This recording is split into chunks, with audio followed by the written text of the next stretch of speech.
On today's episode, spend less time sanding, but still get amazing results. And do you like free stuff? Of course you do. Stick around to the end of the video and I'll tell you more about it.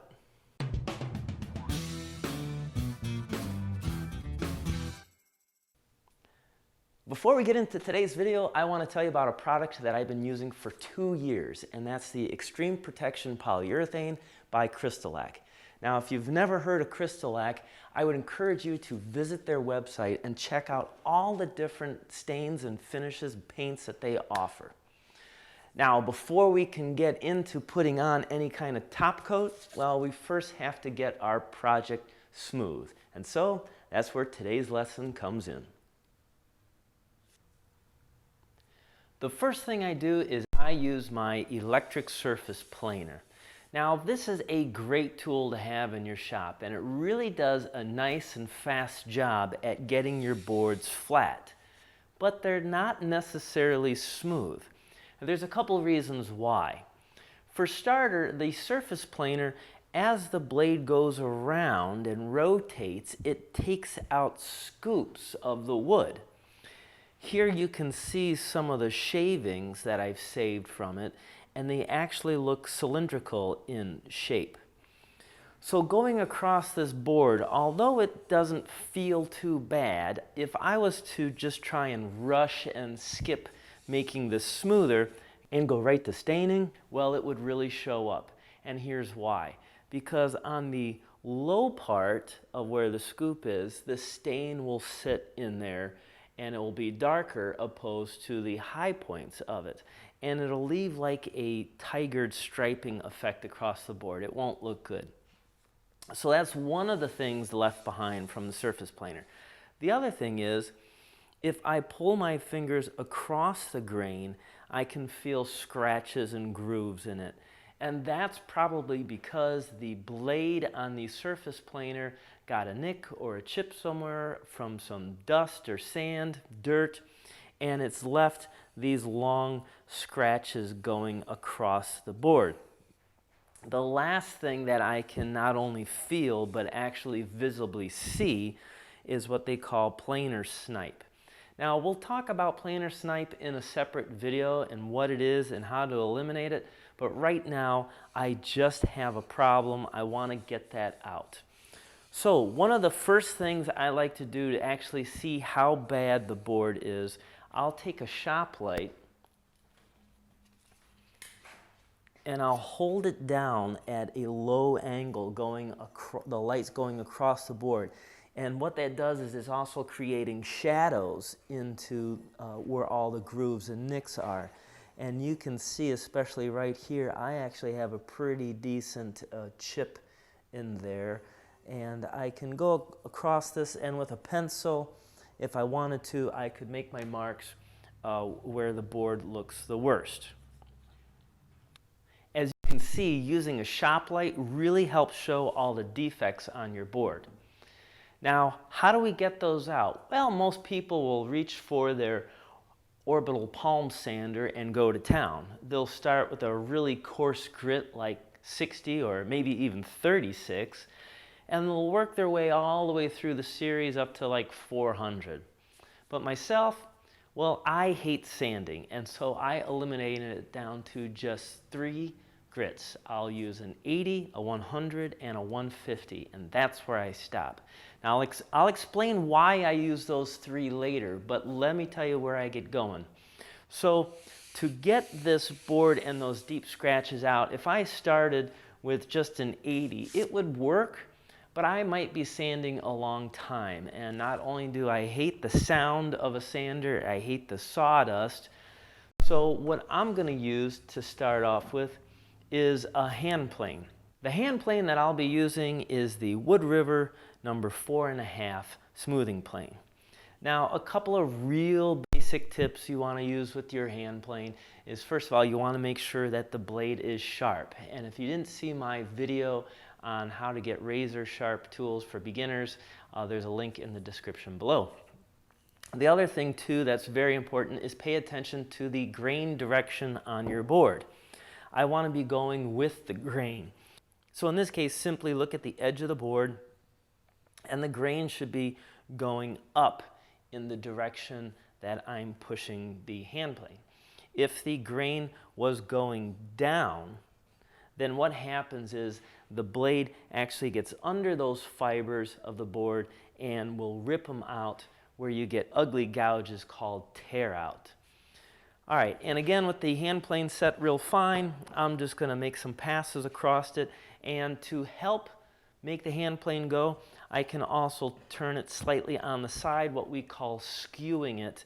That actually changes the geometry of the blade as it engages to the wood, giving it a different angle. Not a whole lot. Very, very thin shavings here.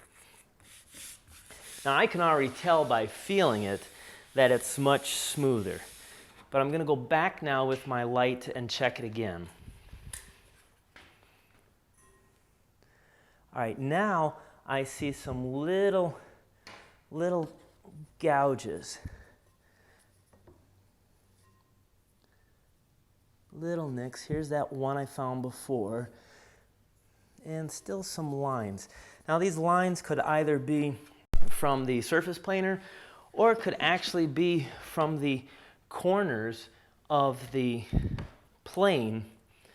Those corners, if they're real sharp, that too can leave minor scratches. After I'm done with the hand plane and I got a lot of the marks out, well, from there I'm going to use a card scraper. Now a card scraper is nothing more than just a piece of metal with a small burr on the end. Now how to actually get this burr, that would be a separate video, but card scrapers are definitely something you're going to want in your shop. Now there's a couple different varieties. There is the square one that works great for doing the board, keeping it nice and flat. There's also the card scrapers that have the curved profile on them. And I really like these for those areas that you saw where we got that like deep nick in it. I can get in a real precise area, and with the curve, it's going to allow me to work a small spot and just slightly dish the wood. It's hardly even noticeable when you feel it. After I get the nicks out, I can go back through with the square card scraper and now just make nice, big, long, smooth shavings. And it makes real tiny little shavings across this. But you'll be surprised how smooth the board is. And once again, I'll take my light and check this, and just to make sure that I didn't miss anything. But it looks really good right now the way it is. From there, I'm ready to do my sanding. Here's my sanding procedure. Now, it goes without saying that you want to wear a dust mask when you do this. And again, I start off with 80. And as I'm sanding across it, I make sure that I overlap a little bit of the previous pass that I do. And I'll make sure I do this all the way down evenly the board. And once I get to the end, I like to do a couple of full-length passes with it. Once I turn this off, I'll wipe it down. And what I like to do is with a block, using the same grit sandpaper that I have, in this case I started off with 80, I like to do full strokes up and down. What this does is if there's any kind of sand that fell off and was on the board and should create a little swirl in it, this will help get rid of those before I move to the next grit. And again, before moving to the next grit, I like to completely wipe it down, get all the old grit off of there, because if you change this to now a higher grit, in this case I'll go to 100, and if one of those sand grits from the previous one is still on the board, you're just going to trap it in there, and instead of the wood getting finer, you're going to start putting some scratches back into it. So I'll do that through the same procedure. I'll do 100 and then wipe it down, 100 with the sanding block, wipe it down, and then go to 150, do that same procedure. And now I'm ready to move on to my staining and top coat. Now there's a couple of things that I want to say why I stopped there at 150 is because to achieve my ultimate smoothness, I'm going to do that through multiple layers of my top coat, and that is a separate video in itself. But this is my procedure for doing less sanding and getting better results. Again, just as a real quick recap, if I notice a nick or flaw in the wood, I will remove it with a hand plane or hand tool, and then I strictly use sandpaper just to get it smooth. Now I'm ready for a top coat, and what I've been using is the Extreme Protection Polyurethane by Crystalac, and I like this for a variety of reasons. One, when this goes on and dries, it's rock hard. I never have to worry about water ring marks left behind from a sweaty glass. The other thing is it's water-based and has low to no VOCs, so it cleans up easy and I'm not breathing in those harmful chemicals. Another thing that's amazing about this, it has a 5-year open shelf life. I mean, some products out there aren't good after 30 or 60 days once you open them. This, 5 years. So if you're just the average weekend woodworker, you do a project maybe a few times a year, this is the one that you want on your shelf.